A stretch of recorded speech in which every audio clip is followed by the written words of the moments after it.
Bien, bonjour à toutes et à tous. Nous reprenons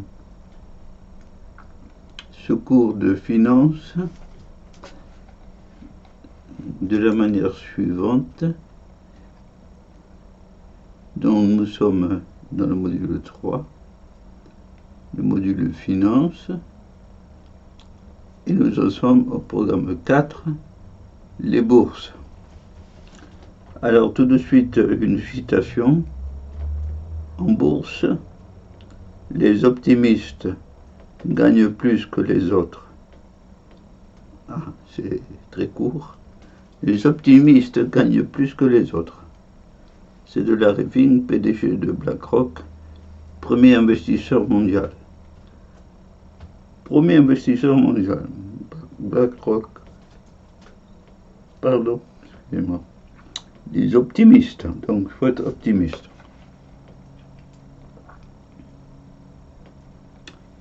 Les chapitres fondamentaux, place de bourse, fonctionnement, société cotée, fonds d'investissement, placement classique, histoire des stocks options. Chapitre 20, fondamentaux.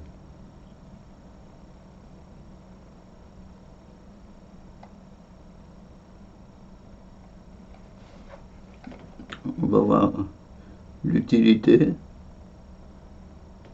et le comportement des entreprises. Oui, pardon. Ah oui, c'est vrai, excusez-moi. J'ai qu'une section. Non. Section 2, le comportement des entreprises.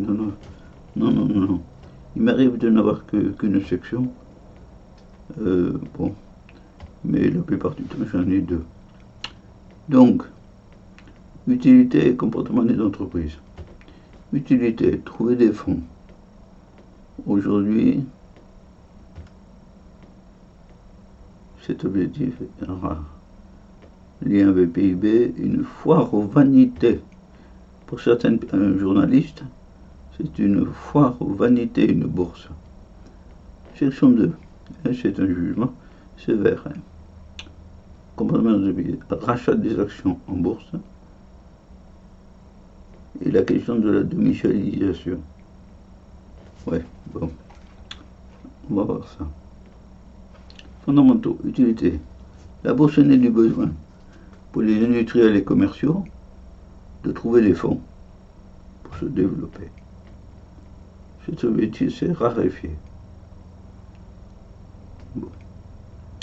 Une baisse de 10% des cours de bourse fait perdre au PIB des US jusqu'à 0,7 points. Donc la bourse a une influence sur la productivité. Voilà.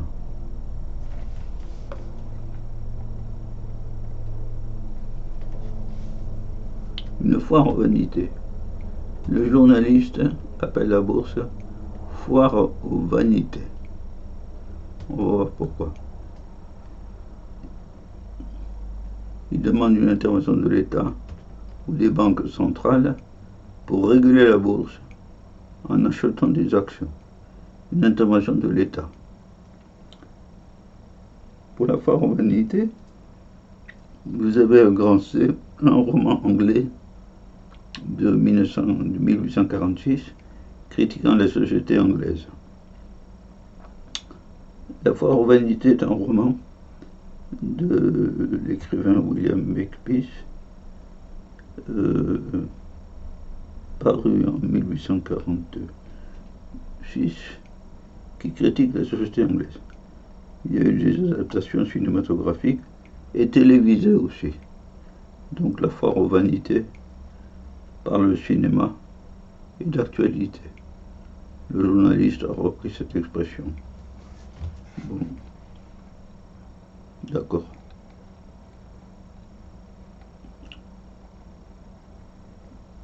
Comportement des entreprises maintenant. Section 2. Premier, rachat des actions en bourse.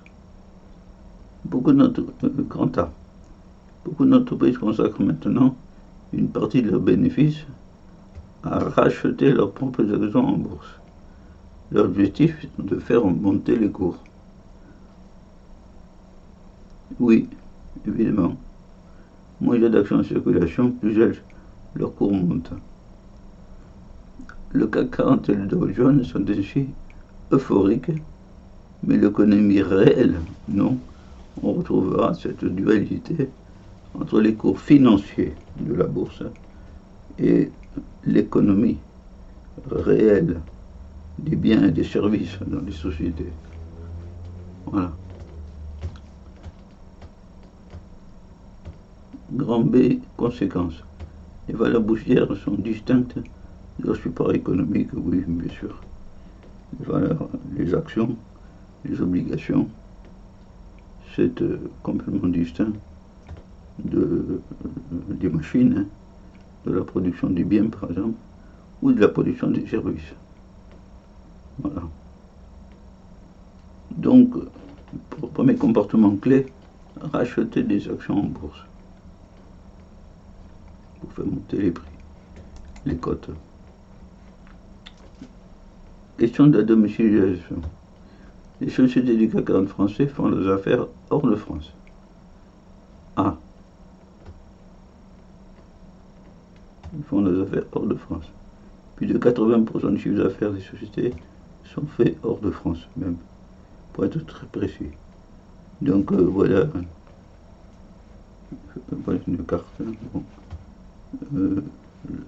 Les entreprises du CAC 40 peuvent être disséminées dans le monde. Grand B, les élections présidentielles. Les élections présidentielles influent en fonction du domicile des investisseurs. Bien sûr. Oui. Les investisseurs qui sont aux États-Unis privilégient les présidentielles américaines. Voilà. Alors, pour la bourse, les élections sont un non-événement. Environ 50% des investisseurs sont de non-résidents. Ah. Près de la moitié des investisseurs sont des non-résidents. Donc les élections locales ne les passionnent pas.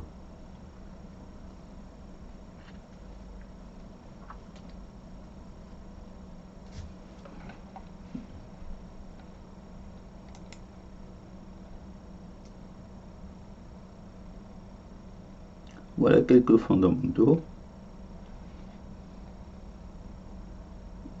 On va passer au chapitre 2, les places de bourse, dont nous verrons, ça ce sera un peu plus développé, un préalable, 40 places boursières,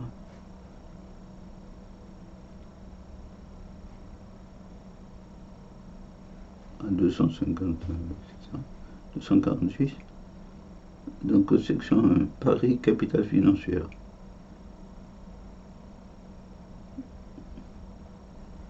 On exposera d'abord Londres, le New York Stock Exchange. On retrouve Paris, quelle est sa place par rapport aux grandes bourses américaines et britanniques. Section 2. La question de la fusion Euronext et la bourse de New York. Donc on verra la bourse, le NYSE, bourse de New York, les conséquences et les bilans négatifs en 2016. Section 3, la bourse de Londres, s'allie avec celle de Milan. Il y a des alliances locales, en quelque sorte. Londres forme Milan. Wall Street, la concentration des moyens financiers. C'est là qu'on va retrouver BlackRock, le premier investisseur mondial. Solution aussi, c'est la City et le Brexit. Voilà. C'est un peu éparpillé, mais je n'ai pas pu faire autrement. Voilà. Bien, c'est ce que nous verrons dans la vidéo prochaine. Celle-ci n'est pas très longue.